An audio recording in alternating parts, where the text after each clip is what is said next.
Hello everybody, this is Bev, Clarkovision. Just getting myself organised here. Right, so this is a video which you've probably figured out by the title, as usual. No secrets here. I'm just going to share my thoughts on the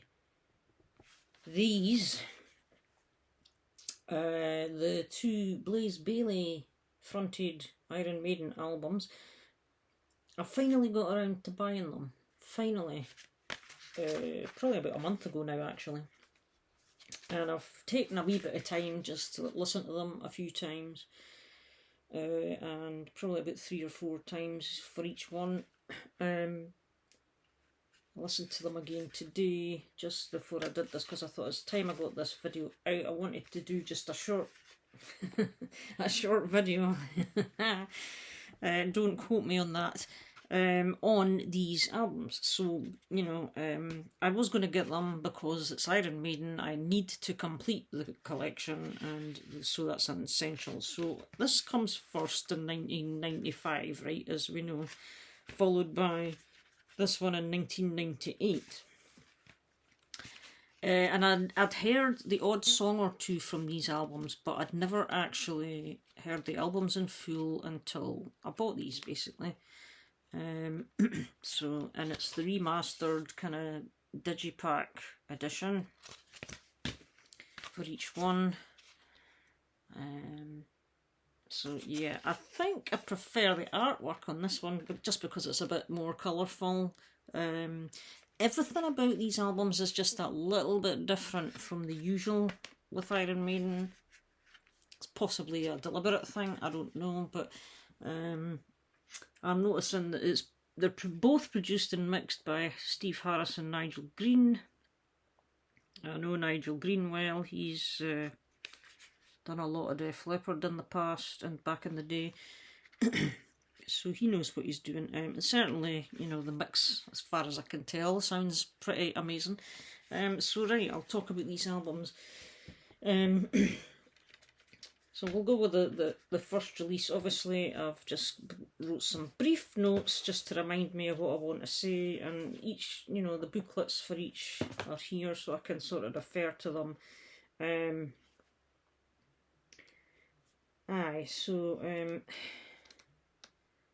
The other thing about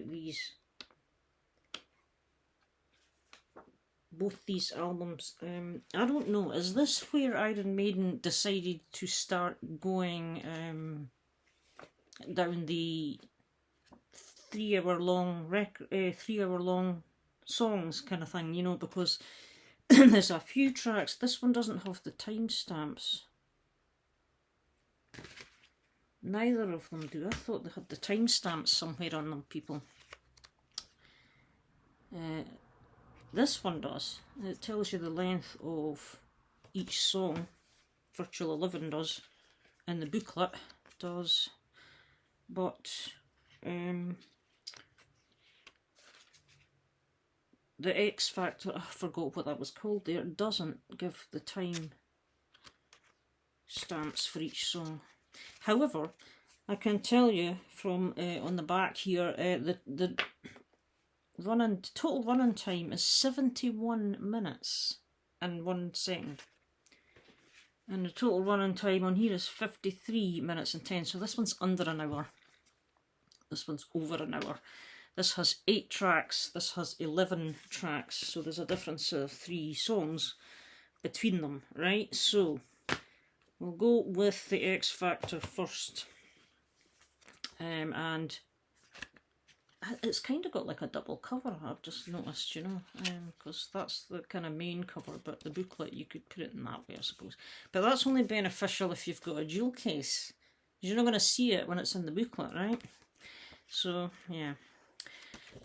So, yeah, the booklet is quite informative, the usual stuff, obviously. We'll have band pictures and Blaze Bayley's, obviously, on both these albums. Now, first of all, I'm not going to criticise Blaze at all.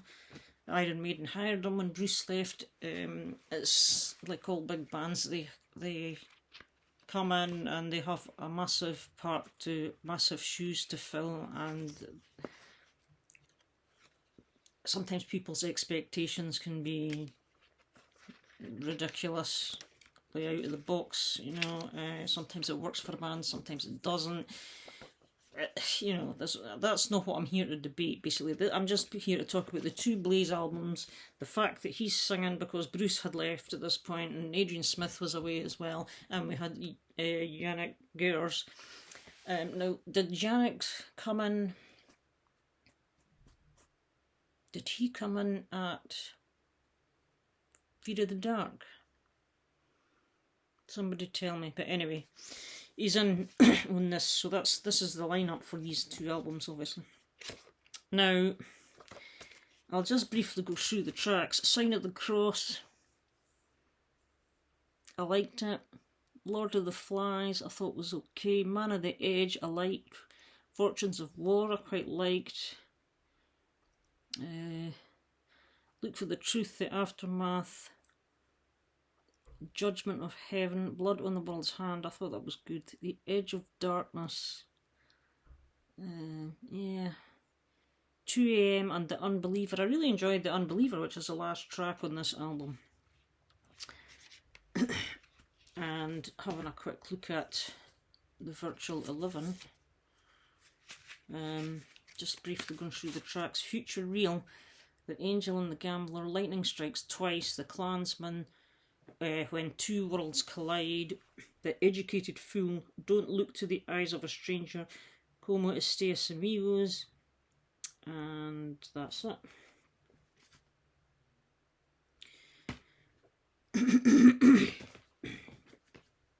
Excuse my throat here. Now, I'm going to just bear with me while I have a quick sketch through here. So, Sign of the Cross, written by Harris. Lord of the Flies, Harris, Gers. Man on the Edge, Bayley, Gers. Fortunes of War, Harris. Bayley, Gers, Harris. For Look for the Truth, Harris, Bayley, Gers. For The Aftermath. Harris and Harris for the next two.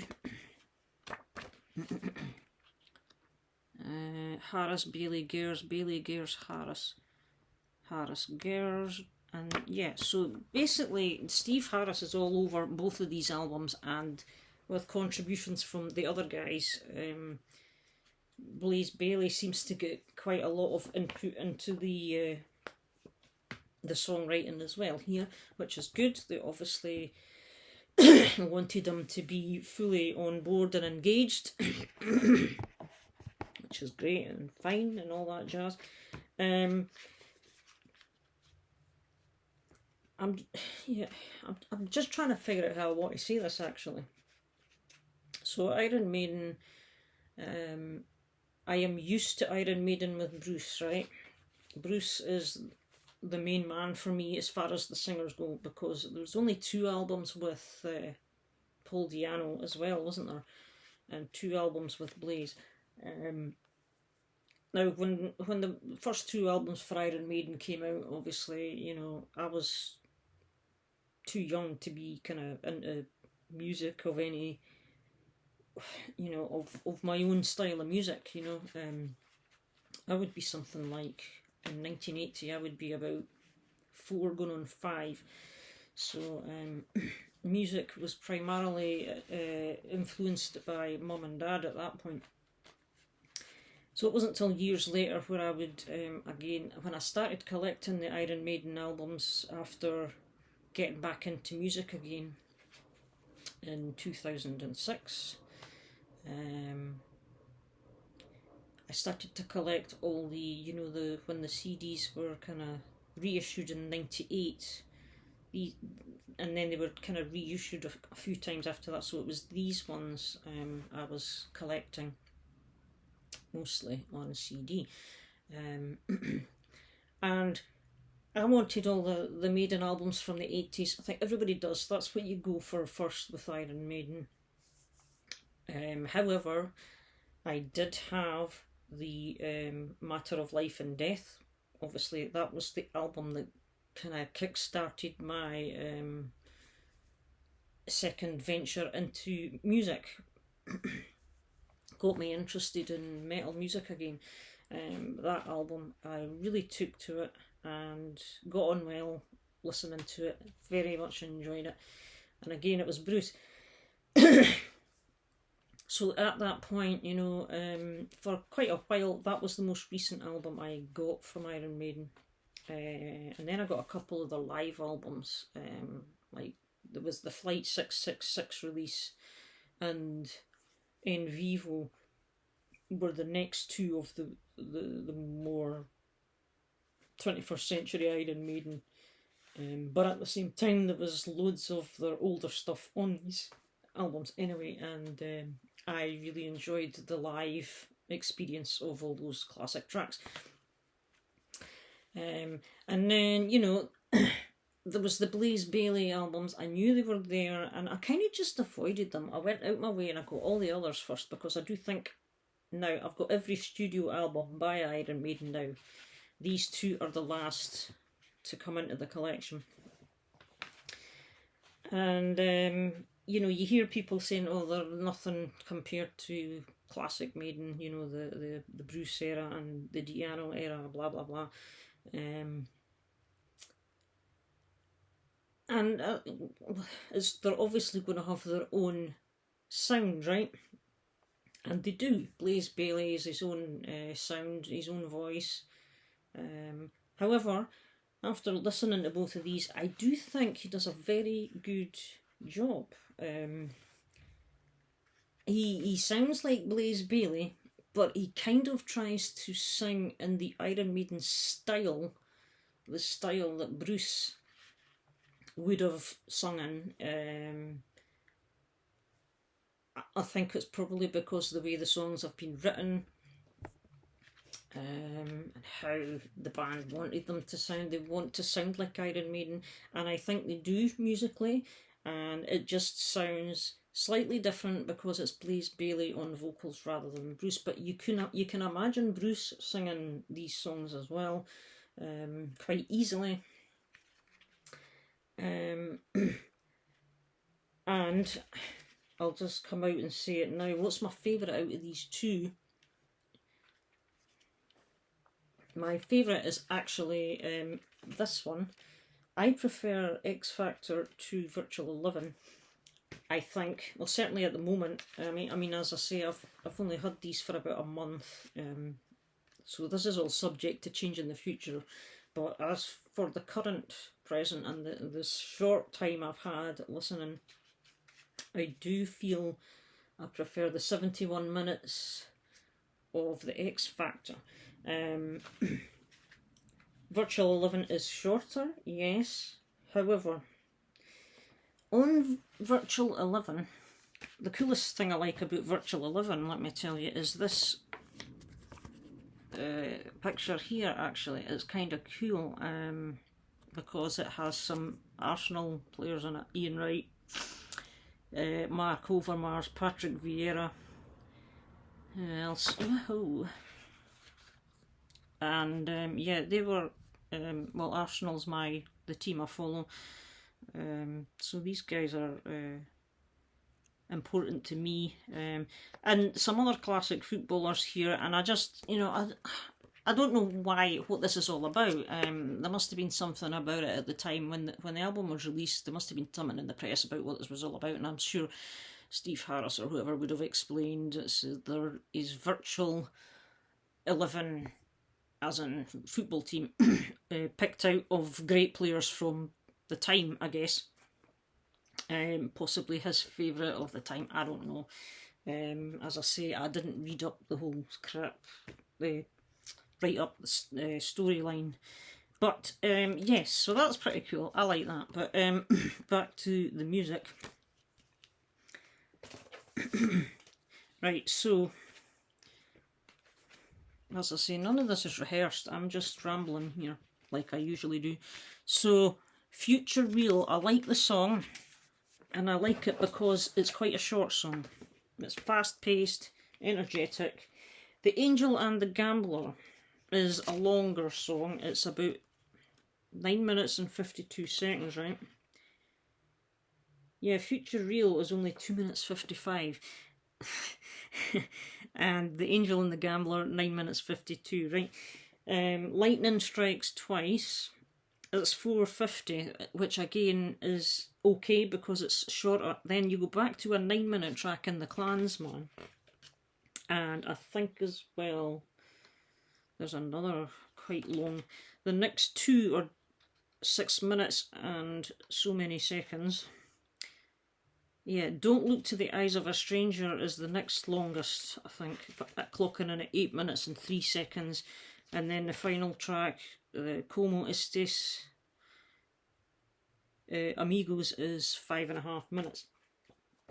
So, like Future Real, Lightning Strikes Twice is okay. The Clansman's okay. When Two Worlds Collide, I think that's alright. The Educated Fool, I listened to that this morning, I can't even remember how it went. Don't Look to the Eyes of a Stranger and Como Estes Amigos. Right, the worst track on here for me is The Angel and the Gambler. Why? Because it is so repetitive that you could cut that song in half by time. It only needs to be 5 minutes long because it's just so repetitive. If I go to the lyrics, you are hearing, let me get it right.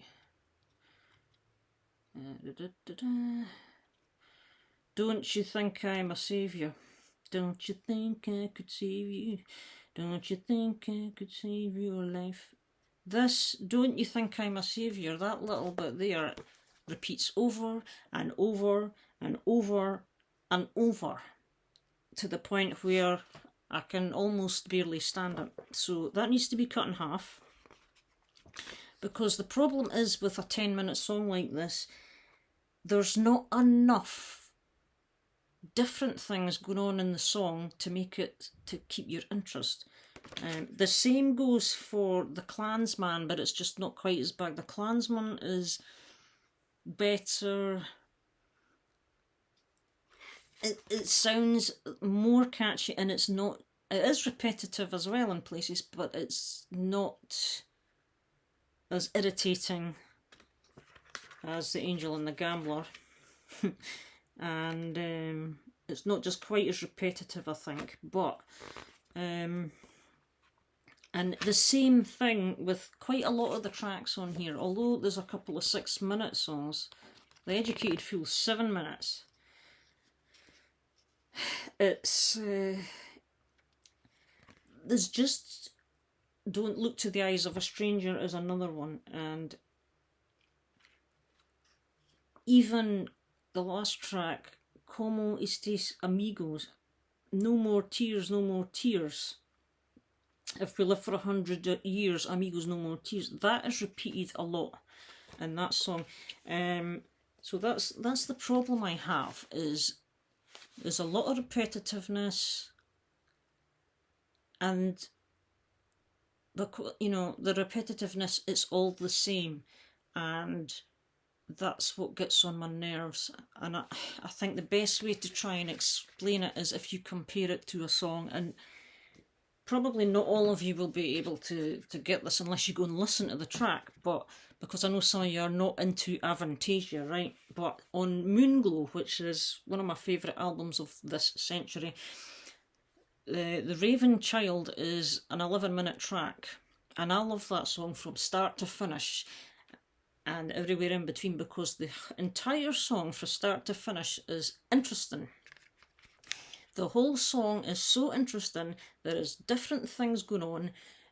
The song sounds different all the way through. There's no repetitiveness to get on your nerves. It speeds up, it slows down. There's choruses, pre-choruses, and all these other, verses and other verses, and God knows what other parts of songs you call. again, different time signatures and all that kind of stuff. And I know my Iron Maiden are good with the time signature changes as well, but there's not the same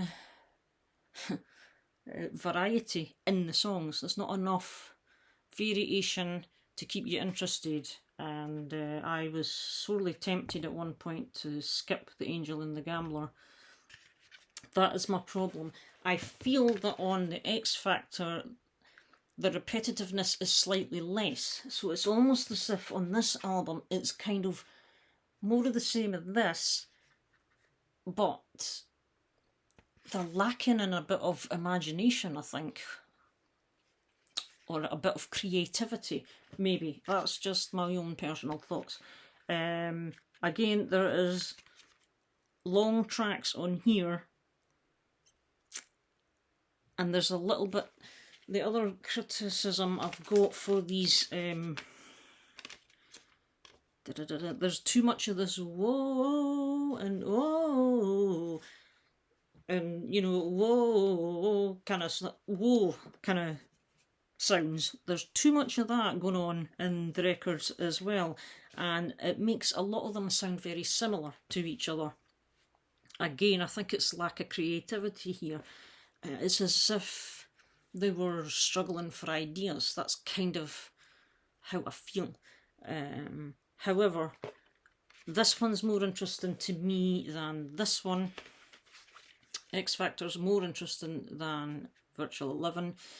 Despite it being the 71-minute one. And what I also found about these was, when you get to the instrumental parts or the guitar solo parts, for a lot of these tracks, they were the most important or the most interesting parts of the songs, was the guitars, because the guitars are fantastic. Dave and Yannick, brilliant. Obviously, you've not got Adrian in here. Yannick's his own man, he has his own style, but they still interacted well, and you know, the dual lead stuff, and it was just the harmonics, and I really enjoy a lot of the guitar playing on here. A lot of the solos, very tasteful, but it's just the main body of the songs. So these albums, as far as Iron Maiden go, are not going to be the ones I'm going to reach for and go to first. And in no way can they live up to the likes of Seventh Son of a Seventh Son. That's my favourite, and Power Slave, and Number of the Beast, and Somewhere in Time, and you know, Peace of Mind. That's another one of my favourites. They're just, because these albums are classic Maiden, they're all interesting, the songs are all different, they're not boring.